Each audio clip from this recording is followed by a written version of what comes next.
This is the second video of two for Unit 2.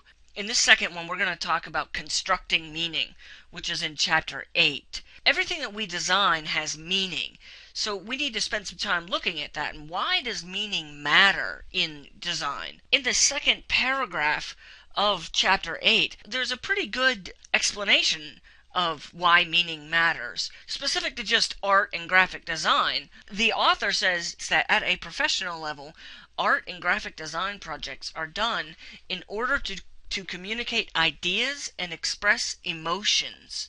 You could expand that and say that it's to communicate ideas, express emotions, values, what you want in life, your wishes, your dreams, your social status, all kinds of things.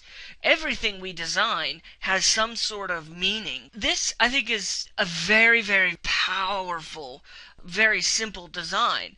It's the Vietnam Veterans War Memorial in Washington, D.C. And what's really interesting about this particular design, that it is extremely simple because of its simplicity and the way that it was designed and the names read. It is sopping with meaning.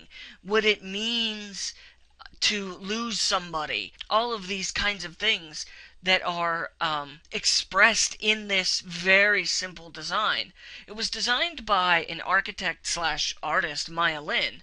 What I want you to do is click on this link right here if you're following along with your PDF of the presentation. Watch that video on Maya Lin, and after you watch that, come back to me and we'll talk more about shared language and meaning. So one of the biggest things in design as far as making something have meaning is this whole idea of a shared language. What that shared language means is that me as the designer and you as the customer or client, that we both speak the same language. And I'm not just meaning English, I'm meaning understand cultural meanings, and a shared language really is the basis on which all communication is built. The designer and the user or viewer or client must use or understand the same language in order to understand that meaning. I always like to show these images and talk about this phenomenon of Chinese characters, because that's a perfect instance of the tattoo artist and the person who wanted the tattoo not really having a shared language with the original designers of that language or users of that language. You know, a lot of times we think that that character might mean something, but in reality, what you're saying with this is mad diarrhea.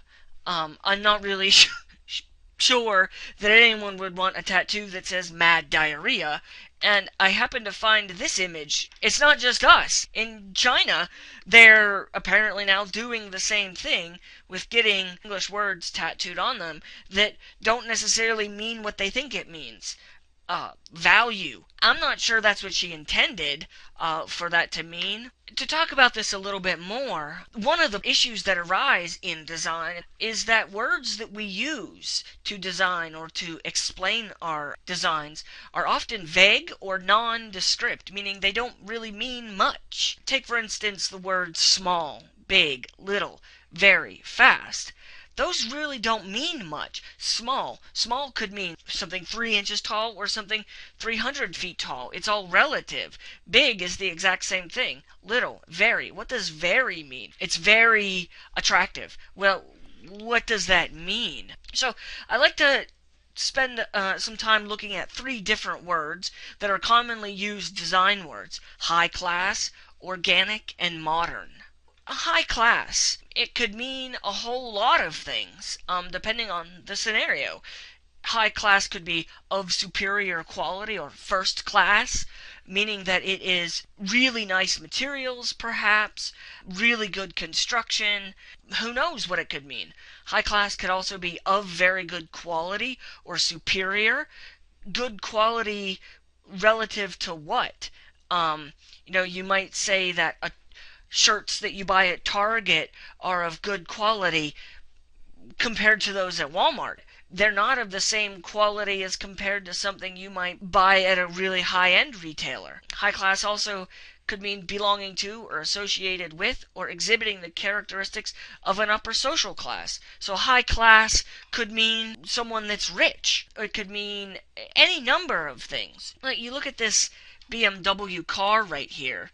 That could be high class, but it might not be if you're comparing it to like a Bugatti, which is like $100,000 or $500,000 car. This woman could be labeled high class, but she might also be, for lack of a better word, a lady of the night. This house could be classified as a high class house, but some people might not think so because it's a little too modern. So we can see from this slide that high class isn't necessarily or doesn't necessarily mean the same thing to you that it does to me. So we would need to be careful in describing something using the words high class. Or when your client, if you're designing something for someone, says, I want high class materials, you would have to ask them specifically what they mean by high class.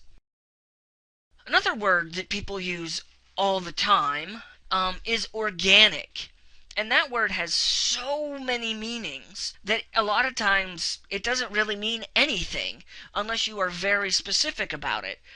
Organic could mean of or relating to or derived from living organisms, marked by or involving the use of fertilizers or pesticides that are strictly of animal or vegetable origin. Organic vegetables, an organic farm, raised or conducted without the use of drugs, hormones, or synthetic chemicals. Organic could mean having something or properties associated with living organisms. Organic could also be a chemistry of or designating carbon compounds. So organic could mean anything. It could be relating to food, it could be related to farming, chemistry, the way you design something, the way something comes about. It could also mean this. That's Frank Lloyd Wright's Falling Water. A lot of people look at that house and say, oh, it's an organic house, because it sort of looks like it fits into the surroundings. So it's organic, meaning it comes from the natural world. So we have to be very careful with the use of this word. The next word that we're going to talk about is modern. Has 1,000 meanings as well.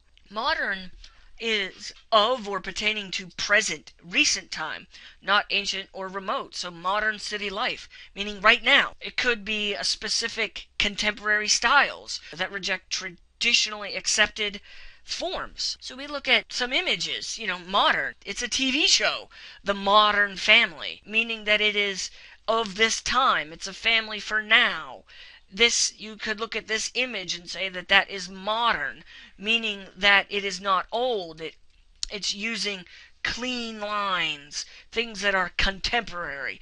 Contemporary meaning of this time. That contemporary, you could say that in 1970s, a house was a modern design in the 1970s because it was doing things that were contemporary to the 1970s. This ancient ruin of a Greek temple somewhere in Greece, it is modern, or was modern at the time, but now it is no longer modern because it's not of this time, meaning the 21st century. We could look at this kitchen and we would say that is a modern design because it was not only was it designed contemporary, meaning it was designed in the 1950s, but it was a particular design called modern design. This design is modern in that it was using the style of the modern period. So it gets very, very confusing, the use of the word modern, the use of organic, the use of high class, the use of fast design or clean lines. All of these words don't mean the same thing to you that it might mean to me. So we need to be very careful about the words that we use and talk about design. And one of the reasons for this is we look at iconography or iconography, the study and use of symbolic visual systems. We see this all the time. For instance, the Nike swoosh. We immediately recognize that as the Nike brand. This stop sign, it's pretty much universal symbol that means stop we understand that the red and the letters and the octagon all go together to create a graphic symbol that means stop. And this is the Star of David. That is a extremely symbolic icon of the Jewish faith. It was used in World War II to brand the Jews. It took on this very sad symbol. But now the Star of David isn't necessarily so negative. It's just a symbol or symbolic of the Jewish faith. Another thing that is used in graphic design is the use of stereotypes.